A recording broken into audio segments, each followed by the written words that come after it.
we're going to go ahead and prepare for our next presentation, the six principles of exemplary teaching and SEL. So I'm going to. Good morning, good afternoon, good evening, good night, wherever you are in the world. I want to start by saying thank you to the BELPAF organizers for inviting me to be part of this symposium. It is really a great opportunity to share with like-minded colleagues and learn together and be part of an important experience to talk about really relevant topics, especially compassionate ELT and how to empower our learners in the classroom. Today, I'm going to talk to you about the six principles for exemplary teaching and how they link or connect to social emotional learning. And I'm going to start by telling you a little bit of what you will hear during the next 30 minutes. And first, I will tell you how this session came to be, the origins of this session, then the context in which the six principles and SEL have been implemented in Honduras, which is my country. I will tell you a little bit about what it is like, some of the challenges that we have in our public schools classrooms, the progress that has been made, and still the work that needs to be made in the country in terms of education and incorporating important practices and approaches in ELT. Also, I will share a little bit with you about social emotional learning, how that has been part and in combination with the six principles, and the CASEL framework, which is a very relevant framework related to self. A little bit about stories of resilience. I will share a little bit about the experiences that we have had by implementing these approaches and how these two approaches connect, and you will learn a little bit about how to use this in the classroom and how can you adapt it. So I hope that when you leave this 30-minute session, you at least learn one new thing. Um, so this session is based on a TESOL Connections article that we wrote with Deborah Short back in 2020, and it was meant to be a way to support language teachers in using the six principles in times of crisis. And I will definitely share the PowerPoint presentation and the link with everybody so you can have access to this article. But this article explores how each of the principles can be used in situations of emergency, like, for example, what we experienced with COVID-19. That doesn't mean that it can only be used in that context, but that would be the focus of what this article was at that time, and how social emotional learning plays an important role and links directly to what we do with the six principles. So it is a very relevant topic, not only for times of emergency like COVID-19, but also in regular times, like right now that we are, most of the countries and schools are going back to the classroom and having in-person classes. In some areas, there are people that are still having hybrid classes. So depending on what your context is, this is a very appropriate and relevant way to approach your teaching practice. So, telling you a little bit about Honduras. Honduras is located in the center of the American continent. It's at the core, it's like the heart of America. And it's made up of 18 departments, as you can see there. There are different areas, especially in the western region. You will see the areas with low income families, high levels of poverty, and the agricultural areas. And then we have big cities that have high crime, high levels of violence. And then the areas more to the eastern side that are the jungle areas that have low access because of their geographic location. And then the Bay Islands, which is a beautiful paradise, but also has a lot of challenges in terms of access to quality education and to resources for learning. And statistically, our country, unfortunately, is ranked as one of the most violent countries in Latin America.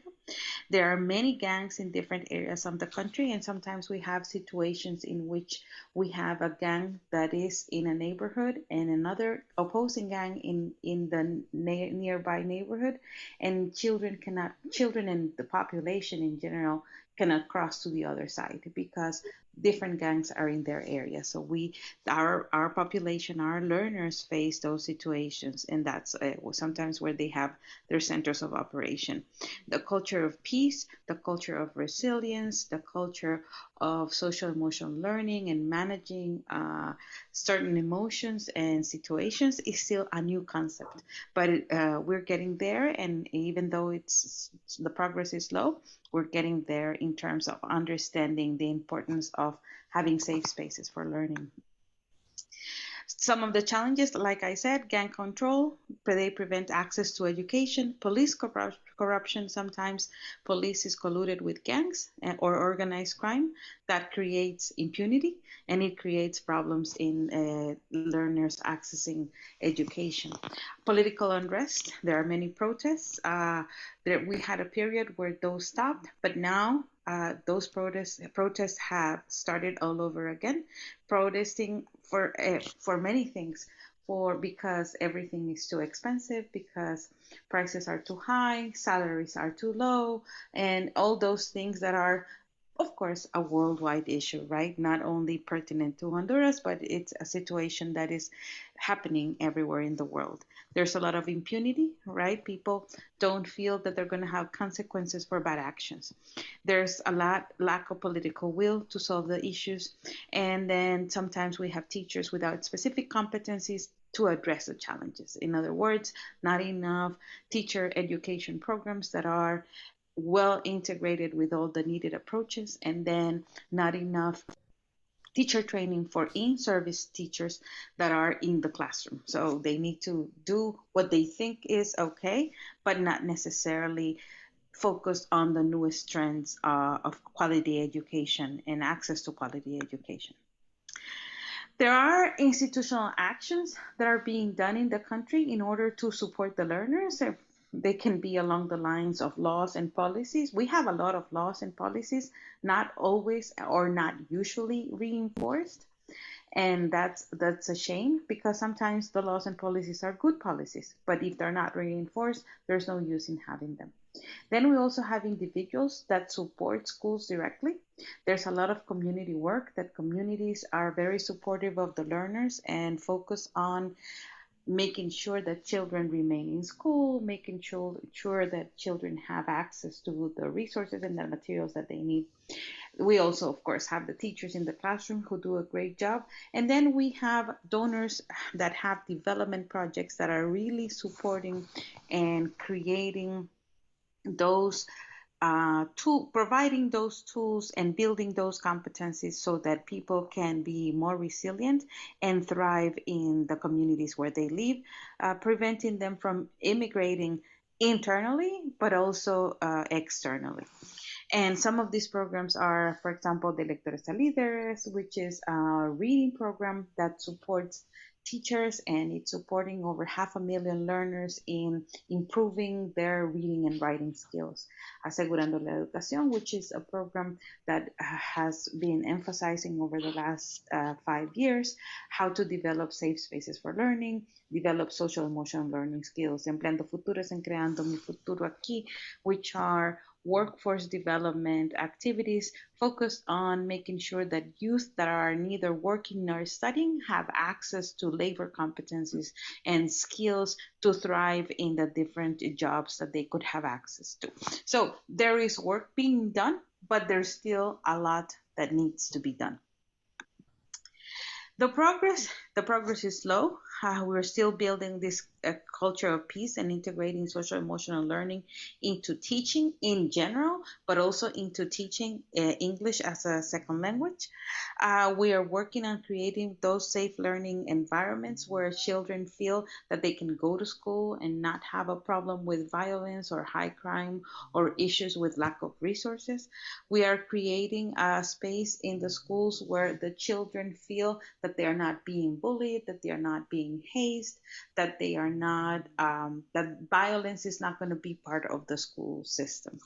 We are making sure that we are empowering the children in the classroom as we empower also the teachers in the classroom. But because the teachers sometimes are also object of violence and target for violence from gangs or other entities, so we need to make sure that we are empowering them both in the classroom. And there are many experiences and strategies that we are developing and making sure that we are supporting the teachers and learners so that they can have the competencies needed to achieve success and to accomplish the milestones needed for their future progress. So when we talk about social and emotional learning, and according to the International Network for Education in Emergency, this is a process in which children, youth, and adults, because this is for everybody, not specifically only for children or for youth, can acquire specific knowledge, certain attitudes, and certain skills that allows them to manage their emotions, to understand how they are feeling, to not repress them, to have positive goals to reach, and to feel and show empathy for others, and have positive and productive relationships that allows them to make responsible decisions. So have responsible decision making. So that's when we talk about social emotional learning. This is a definition from the International Network for Education in Emergency. We also have Cassell's framework for social emotional learning, where they are also saying the same thing as the International Network for Education in Emergencies, that it's this process by which the adults are acquiring these knowledge, skills, and attitudes that help them connect and establish those positive relationships and making sure that they are making their community grow. If you notice, there are 5 core skills that are developed in social emotional learning, and you see them in that color circle, and it has to do with your self-awareness, your self-understanding of what is happening around you and in yourself, and self-management. How do you manage your emotions without repressing them, right? You're feeling those emotions, you understand them, and you manage them positively. Then being aware of what's happening around you and establishing those productive relationships with others. And that leads you to responsible decision making. And if you notice, that is at the center. And you will notice around the other circles where you have classrooms that have a safe climate for learning. Then you have schools that have that practice and those policies in place to make sure that everybody is having access to the same development of skills. And then you have the families and the communities that are having this also learning opportunities to create through partnerships that are really supporting. So if you notice, this is a whole system that does not work in isolation. So whenever we want to incorporate social emotional learning, it's not something that we do in isolation. It's not a course that we teach. It's something that happens across the curriculum, but it's something also that transpires into the whole community. And it goes from your unit, from your learner in your classroom, to the school, to the families, and to the whole community, because we need to make sure that everybody is in the same page when we talk about social emotional learning. Then when we discuss social emotional learning, we always need to consider resilience and what resilience is and how resilience looks in your context. And if you can write in the chat what resilience is for you and how resilience looks in your context, that would be relevant so we can have this conversation. And I can tell you that from this definition from the American Psychological Association, it is this process in which you adapt in the face of adversity. Something challenging is happening. There's a tragedy, there's trauma, there are threats. And like I was saying, for example, in our country, in Honduras, gangs, political unrest, corruption, and how we adapt and make sure that even under that duress and even under that stress, we are able to adapt well and have positive outcomes in our lives no matter what is happening around us. And that is building resilience, which can be difficult but not impossible. And I will show you examples on how this resilience has been developed in our country, in Honduras. So, talking about the six principles and how this links to social emotional learning. So, you know that there are six principles. First principle is getting to know your learner. That is something very important when we're incorporating social emotional learning, because it's not only a matter of knowing their name, their address, and who their family is. It's actually knowing your learner, the challenges that they're facing, what it is that they are going through. Is do they have problems in accessing, for example, breakfast in the morning? Do they have problems in accessing resources? So what is going on in their lives? Or do they have a good support system at home that you can use to help them learn languages better? Right? So that's getting to really know your learner and know what they are able to do and what they are lacking. What are those gaps that you can help them with?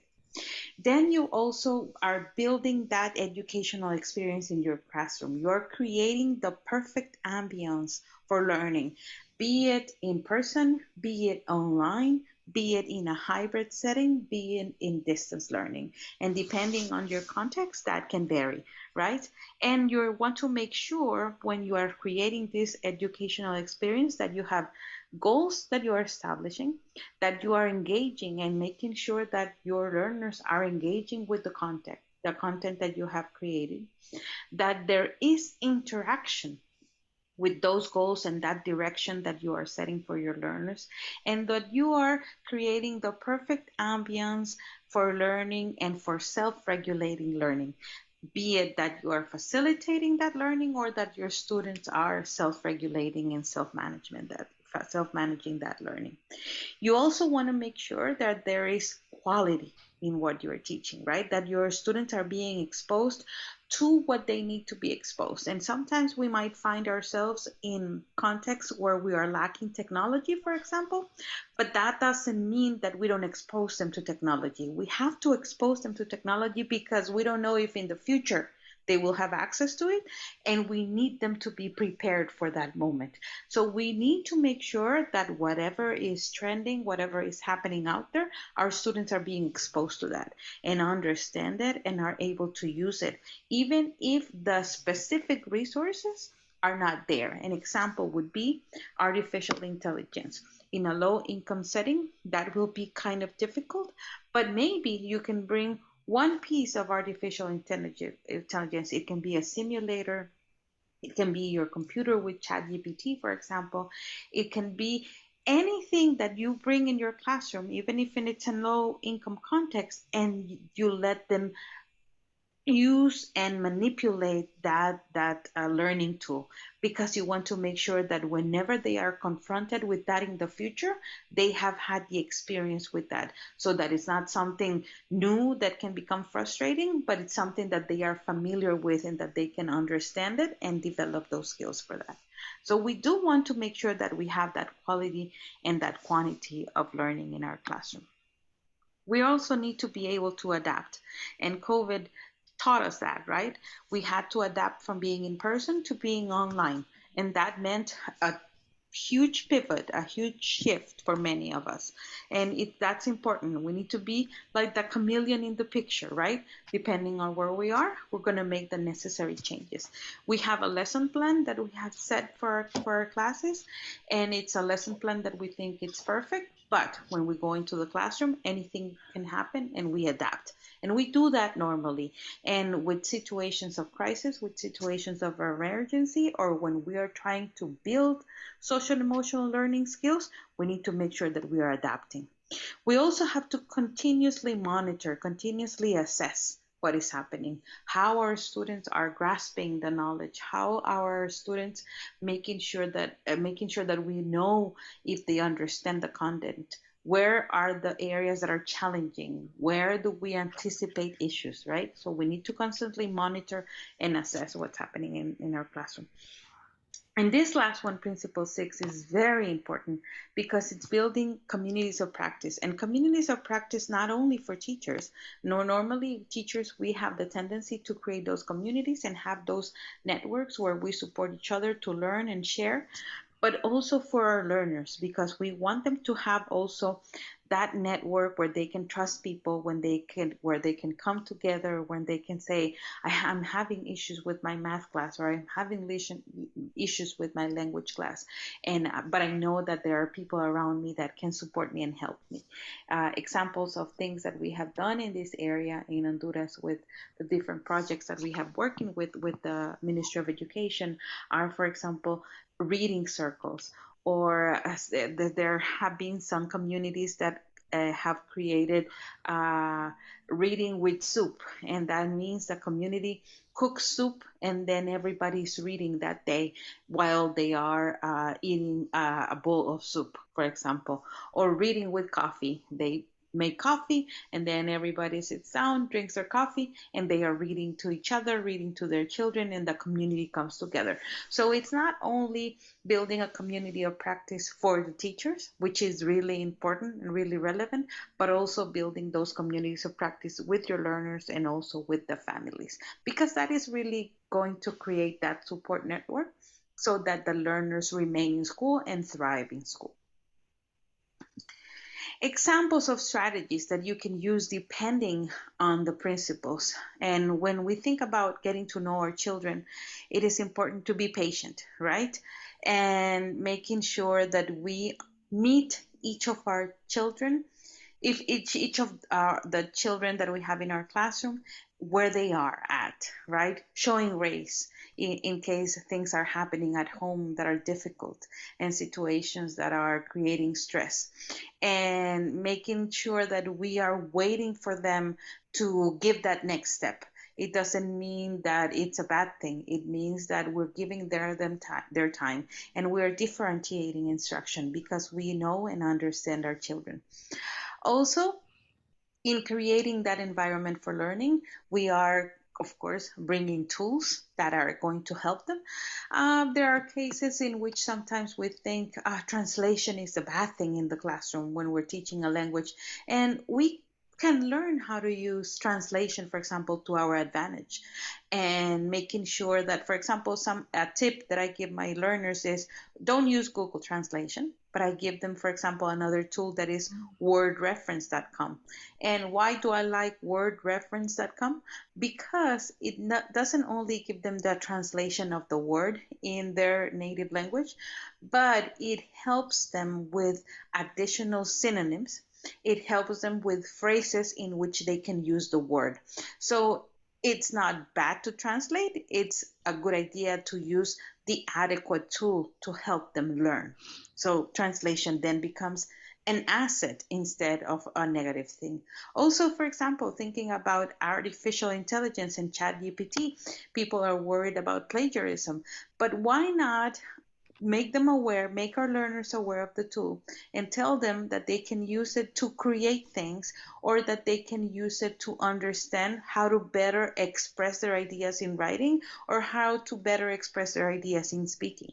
So then it becomes a tool that helps them learn and not necessarily a tool for plagiarism. So it all depends on how we approach creating that environment for learning. Another thing that is becomes relevant to give quality instruction is varying the types of strategies that we use in the classroom. It can be anything from a scavenger hunt. For example, if you're teaching still online, look for things that they have at home that they can bring and have a conversation about, using that would be using realia, right? Or a scavenger hunt that is online, looking for things on the internet that they can have a conversation about, they can write about, they can make a video about. So it's a matter of using the quality materials that you have at your fingertips and incorporating them into your lessons. Also, when you are adapting and differentiation instruction, understanding that everybody is going to learn in a different way, and that you're going to use their way of learning in order to make the best of that content that you have to teach. Also, another thing important when monitoring, for example, lessons, I like to use a lot of project-based learning or task-based learning, because it lets the learning go through a process of learning, and it's not only a one-time lesson and that's it, but it's more like projects. And sometimes using projects or specific tasks that have process can create that learning and can allow them to try and make mistakes. And from those mistakes that they make, they learn. It allows them to find out more, investigate, inquire, and innovate, and making sure that they are looking for things in other places that are not usual. And that definitely lets me have a more formative assessment that in the end is going to develop independent learners, long life learners, and critical and reflective thinkers, which is what we want our students to be in the end, right? And then to build communities of practice, we can have webinars for teachers, just like the symposium. This is an example of what a community of practice for a teacher could be. Or you can have webinars for parents, and I will give you an example of how to involve the parents in these types of webinars. But you can have webinars that are really bringing the community together to learn about something that it's important to support the learner, right? So those are teaching strategies that we can incorporate when we think about the principles. So these are only some. In the article, when you read the article, you can find more ideas and on how to implement the 6 principles. And if you notice, it links directly with social emotional learning, because you need to know your students in order to teach them how to be self-aware and self-manage their emotions, right? In order to support them to develop empathy skills, you need to really make sure that in your lessons you are discussing empathy, and you are working on case studies, and you are working on scenarios, and what would you do if, right? And then you see that there is a very close connection between the 6 principles and social emotional learning. During the pandemic, we made sure that our learners had access to technology. Our students in public schools in Honduras don't have a lot of access to technology, especially in the western region, in those low income areas. And we facilitated that through different projects that through USAID were being done with the Ministry of Education. And the youth also participated. Empowering youth in supporting learners from lower grades is definitely something that brings the community together, because at first youth might feel like they don't know what to do, but after we train the youth and they go into the community and support their peers, it's actually a rewarding experience that creates that win-win situation in which they are supporting the community and they feel good about what they are doing because they have learned something and they are supporting others to learn as well. Then it's important that to figure out and adapt. So during the pandemic, we had to adapt. We couldn't go into the classroom. We instead had to be outside, for example, and created those classrooms outside where students were being taught so they could be in school. Because in our case, in Honduras, and I know that in many countries in the world, sometimes the level of schooling of parents is pretty low, and that means that parents are only able to support a little bit the learning of their children. So it's important that we adapt to the circumstances so that we are always providing access to education to the learners. And like Abigail Adams says, learning is not attained by chance, it must be sought with ardor and attended to with diligence. So we need to adapt and be resilient to those circumstances that are happening in our context. And this is an example of a community that, because of flooding, was incommunicated for a long period of time. But the parents brought their little boats so that the children could get the materials that they needed to continue studying. So that is a real story of resilience that really tells you that when you really want it, the communities can come together and really support the children to stay in school and stay learning. So it's a great example of social emotional learning and applying those 6 principles there. Then the parents are also being trained. Parents sometimes that didn't have knowledge of technology started learning about technology and receiving training and webinars so that they can help their children at home. So that's part of what happens when you are building a culture where you are making those communities of practice happen and developing that sense of empathy where everybody knows that they need to support each other in order for that community to thrive. And materials that were being distributed to make sure that children had access to everything that they needed during the pandemic and after the pandemic. That is something that continues to happen. The projects are still ongoing and they're still providing those materials for them. Something that is really relevant and that we need to keep in mind is that when we talk about social emotional learning, when we think about this, the 6 principles, that ultimate goal is well-being, the well-being of our learners, so that they are able to learn. And well-being is a must for learners, for teachers, and for the community in general. And it's an act of self-love. We need to do that all the time. We need to be compassionate. We need to have grace. We need to meet each other where we are and make sure that we are focusing on our integrated well-being, the psychological part, the physical aspect, the social aspect, the economic, the environment. When we are integrating everything so that their learners feel that they are ready and in a safe space for learning, and that we are meeting them where they are to give them access to quality of education and to quality of language instruction. These are some relevant links that you can access, and I will share the presentation with the organizers so that they can share it with everybody that you can look at, especially the link for the International Network for Education in Emergency, and also the link for the 6 principles. This can help you, also the one with for social emotional learning and how to create distant learning classes. So these are links that can give you ideas on how to implement strategies and these tasks into your classroom, and making sure that you are supporting your learners to thrive and to bring the community also together to support the learners and to make sure that we are all contributing to make our communities healthy, productive, and making sure that they are achieving the goals that they are set to meet. So this is all from me. I hope that you learned, like I said at the beginning, at least one new thing. Thank you to BELPAF for the invitation. I am glad that you decided to explore this theme on empowering compassionate ELT professionals, because it's something that is needed and that we need to continue to integrate into our classroom. Well-being, social emotional learning, the 6 principles for exemplary teaching are tools, approaches, and methods that we can use to really support our learners and to make sure that they thrive and that they achieve all those goals that they have in their mind. Thank you for having me today. It's been great sharing this with you.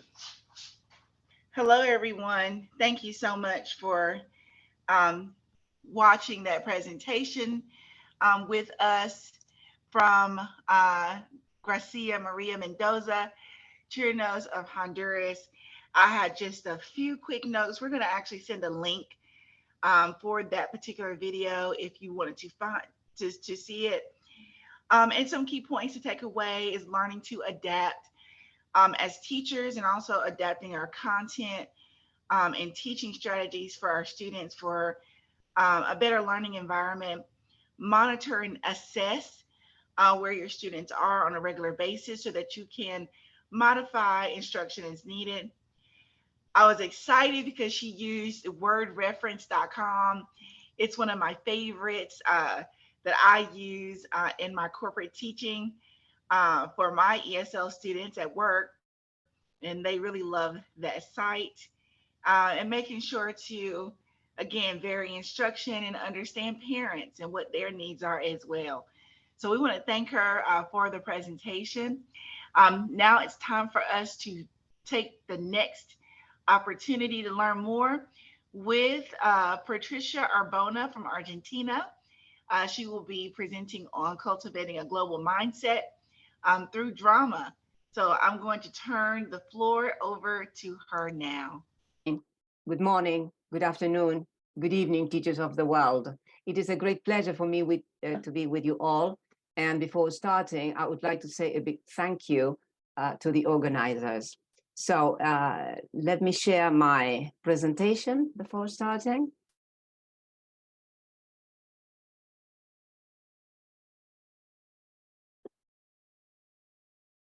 All right. Well, the topic is,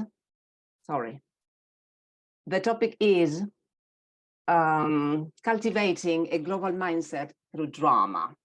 Well, 21st century, as 21st century educators, we need to promote whole person education and the development of life skills that students need in order to thrive in an unpredictable world. We should also encourage students to participate actively in order to save the world in this case. Global education is more important than ever. Today, the world is facing global issues such as children's rights, climate change, and others that there is no doubt they should be part of our students' learning journey. Global education exposes students to different kinds of environments, people, cultures, and global education shows them that they are part of a wider system and that they take part very actively. So when students participate actively, we can't imagine the ideas that they can share together. The world is in a constant state of flux, and by having a global mindset, students are able to work together and make the world a better place to live. In this presentation, I will share with you how drama through experiential learning can help students develop a global mind in a global world. Well, if we want to cultivate a global mindset in a global world through drama, it is important to consider how to activate the global classroom through drama. First of all, we should promote a holistic approach to learning. Drama is holistic learning. This means that it articulates doing, thinking, and feeling. In other words, it brings together mind, body, and emotions. We should connect learning to real life experiences through drama. Well, drama is able to connect what the students learn with what they live. So that in the case of global education, the students must connect what they live to real life situations. We should create a productive classroom environment. This is crucial because when we create an atmosphere that is pleasant, unthreatening, safe, it invites the students to learn. So they get motivated very easily. And we should foster learner autonomy and critical reflection. Drama enhances motivation and encourages students to become reflexive, strategic, and critical thinkers. This is very important because in this way, when they are involved in global issues, they have the tools to make decisions. Well, why does global competence matter? Global competence refers to the knowledge, skills, attitudes, and values students need to be successful in an ever-changing world. Globally competent students become very productive. They take participation, and for this reason, they need the necessary tools in order to face a problem and try to find a solution. Global competence has 4 main domains. Students investigate the world beyond their immediate environments. They recognize local and global and local perspectives, and they communicate ideas with a diverse community. This is what is great about this connection that we can establish between global education and drama. And of course, the students turn their ideas into action, and they try to make the world a better place. Well, global competence promotes a global mindset. This means that when students have a global mindset, they are open to change, they accept challenges, and they are ready to protect the world, to become guardians of the earth. It promotes globalization. Globalization means interconnection, and the students need to be connected not only with people of their own communities. They have to be connected with people around the world. So they make good connections with people from different countries. And in this case, technology is a great aid. It nurtures global citizenship. This means that when students become citizens of the world, they become aware of and understand the world and the place they have in it. They become productive members of their communities and the world, and they work together with others to make the world more sustainable and productive. It nurtures lifelong learning. Lifelong learning is very important because it helps students adapt to an unpredictable world. And curiosity is the fuel of lifelong learning. And we know that a curious learner always learns. Lifelong learning is very important because it inspires the students to go on learning. We know that we never stop learning. And when we can inspire students to go on learning, they are curious, they become proactive, and they are inquisitive. Global competence brings inquiry learning into the classroom. And this is great because it triggers curiosity, and students learn by making questions. Inquiry learning is very important because it invites the students to challenge existing presumptions and explore others. And learning by inquiry is also crucial because students learn to how they should think, not what they should think, what they should learn. Well,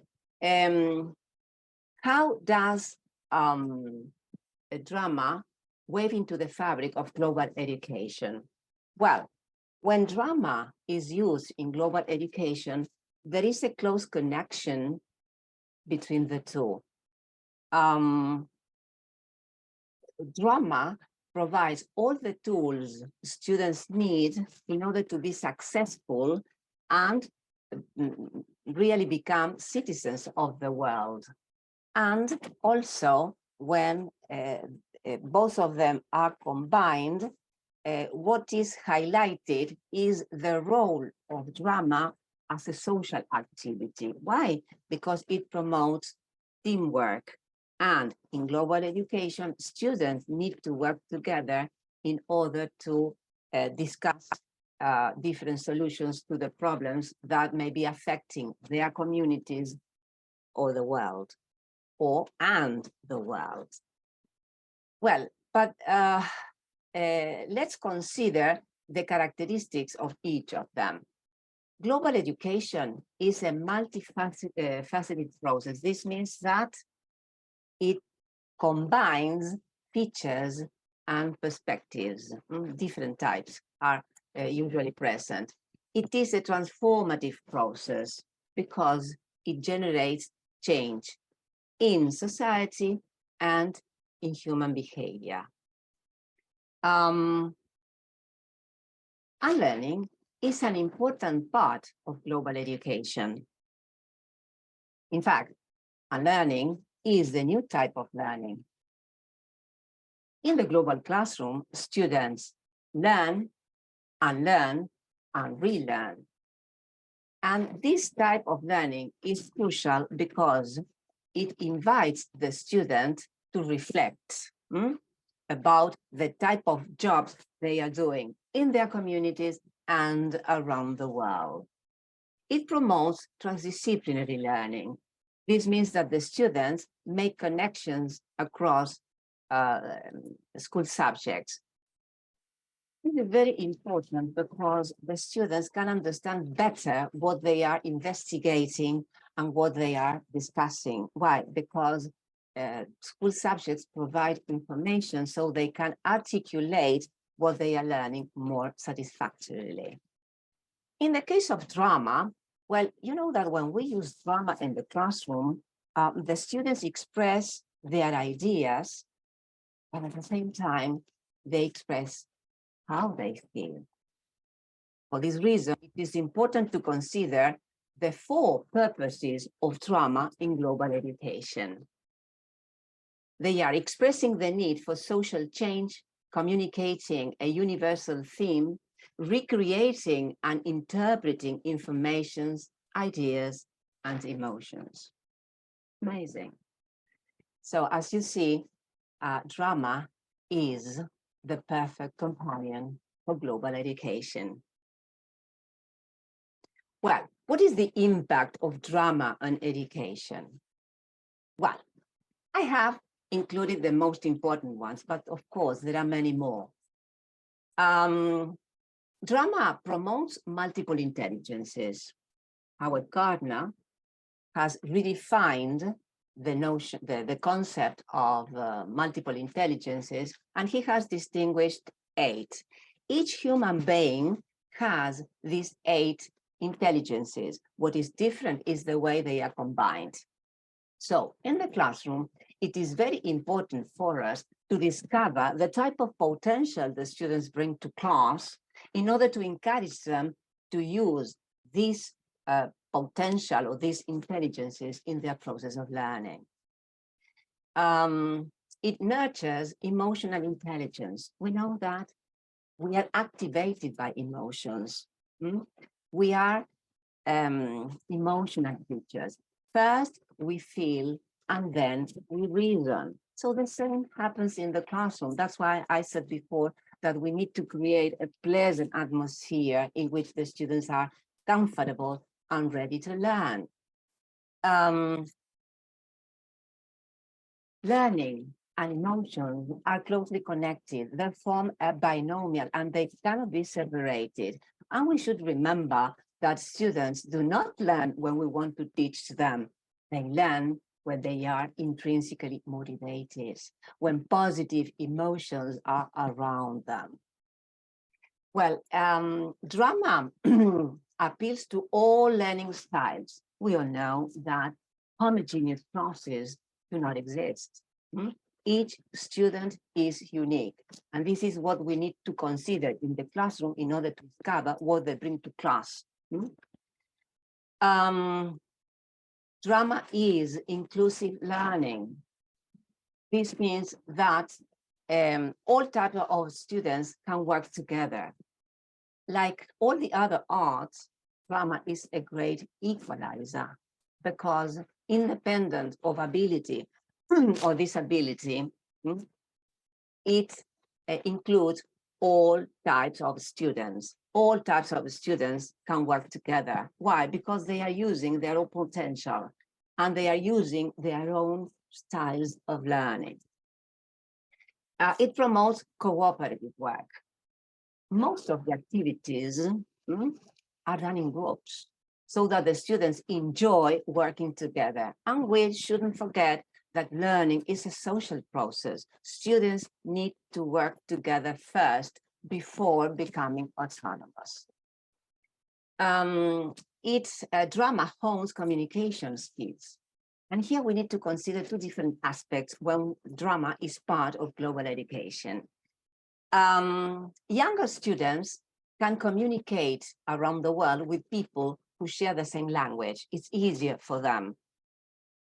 But older students who have a good command of the language are able to communicate internationally because you know that English has become the lingua franca. So this is the language that we use in order to meet people around the world, discuss problems, and try to find solutions. So this is on one side, but this is not enough. What the students need to do is to develop communication skills, and this means they need to be able to speak clearly in order to express their ideas better, and at the same time, they need to be good listeners. So drama is the only tool that offers this type of development. Why? As I said before, most of the activities are interactions. So the students, when they are involved in this type of issues, when they are trying to solve problems and they are exchanging ideas, sharing experiences, they need to be good communicators and active listeners. So in this case, the classroom becomes a laboratory where the students experiment with language. And in these ways, there are mistakes and they are welcome. Creativity and drama form a binomial. They are inseparable. Why? Because when students are creative, they use their lateral thinking. And in this case, students need to be critical and creative thinkers to solve the problems that the world is facing at the moment. Well, it promotes metacognition. Metacognition is something that is crucial in the classroom, but is not as common as it should be. Why? Because the students can assess their own learning, they discover weaknesses and strengths, and in this way, they become autonomous learners. So through this type of activities, they nurture critical thinking. Well, how do drama and global education complement one another? Well, both of them are interrelated. In what way? There are two main aspects that clearly shows this connection. They are learning by doing and meaningful participation. When global education and drama work together, the students discuss world issues and try to find solutions. How? By learning by doing. And at the same time, drama and global education join forces to encourage meaningful participation. This includes closely working with the community the students are trying to help and really understanding the problems its people are having and try to find solutions. Well, what are the type of help that drama can give when it is part of global education? Well, we know that global education is concerned with environmental and social issues. That is to say that it focuses on the realities of the world. So drama provides environmental and social strategies. They are related to the environment and its people. When global education deals with global citizenship, this means when students become global citizens, they become active members, and they need to connect their possible solutions to real-life situations. That's why drama offers experiential learning and contextualized settings. Remember, if the students do not apply what they are learning, it is impossible to see if it works or not. Transformative learning means change. And here the students are encouraged to take decisions and to take action at the individual, community, and global levels. So what does drama offer? Values and perspective-taking activities, because when the students do this type of activities, they are able to assess their own opinions, to challenge stereotypes, and appreciate diversity. Global competence. We have said that global competence allows students to understand the world and be able to find solutions to the problems they may be interested in. But when they are globally competent, they get together with other members of the world of their communities. So for that, they need social emotional communication and teamwork skills. If they do not develop this type of skills, it will be much more difficult for them to work together to share experiences and generate ideas. And then when a global education deals with inquiry learning, we should remember that inquiry learning is the heart of this type of education. The students need to make questions in order to learn. So when the students make questions, they become critical, creative, and reflective thinkers.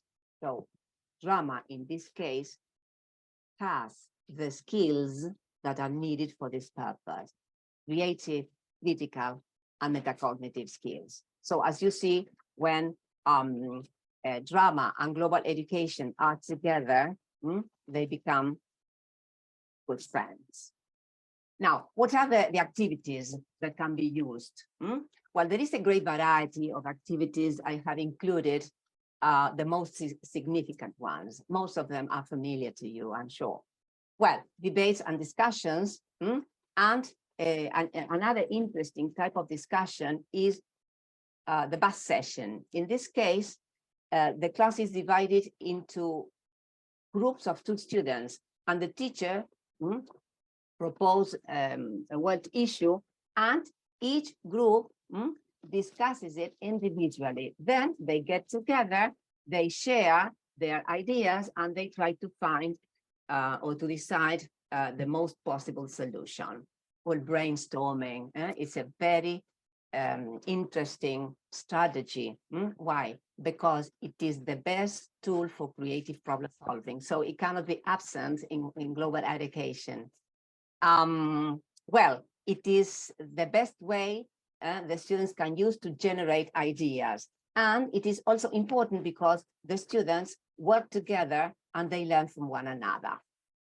Well, role plays and simulations are very important. Why? Because in the case of role plays, the students take the part of different characters. For example, they can be the president of a country, or they can be victims of a flood. And in a simulation, they are themselves. And for example, they are guardians of the planet, and they visit farms because their animals are dying of thirst. So They collect information, they make an investigation, and then they get together and try to find a solution.